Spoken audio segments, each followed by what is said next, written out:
আজকে আমরা দেখব দ্বিতীয় শ্রেণী ইংরেজি প্রশ্ন 2025-এর জন্য সেকেন্ড ইউনিট। পূর্ণমান 30, সময় 60 মিনিট। দেখো, see the picture and fill gaps বলেছে। I can see a brinjal, I can see a potato, I can see an onion. এইভাবে এগুলো ফিল আপ হবে। এর জন্য 2 number. Match vegetable with their colour, 2 number রয়েছে। এইভাবে আমাদের রয়েছে পটাটো, যেমন ব্রাউন, চিলি রেড, এইভাবে হবে এটা। এটা হচ্ছে 2 নাম্বার পেজ। কি বলেছে একবার দেখে নাও। Fill in the gaps we from the help box. এখান থাকতে শব্দ চয়ন করে তোমাকে লিখতে হবে। Bird have wings, bird eat with beaks, এইভাবে। Read the passage and answer the following question.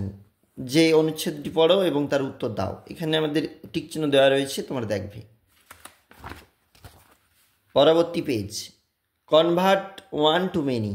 দেখো, আমরা এখানে একটু লেখা রয়েছে, ফিল ইন দ্য গ্যাপস বলেছে এবং এর জন্য 2 নাম্বার। এখান থেকে যেখানে কবিতা লাইন রয়েছে অবশ্যই লিখবে। Read the following sentences carefully, এবং নিচে রয়েছে প্রশ্ন 3x1। এটা রয়েছে পরবর্তী পেজ এবং এখানে রয়েছে কলামের সঙ্গে কলামবির ম্যাচ। যেমন বলেছে আমাদের এখানে রিমিং, কিড থাকতে feed, goat, boat, pen, ten, red, bed, এইভাবে। Fill in the gaps AND বলেছে, আমাদের এখানে ফিল আপটা রয়েছে, তোমরা দেখবে। এটা পরবর্তী পেজ।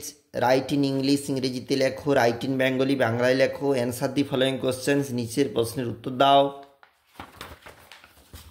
এবং এটা রয়েছে পরবর্তী পেজ।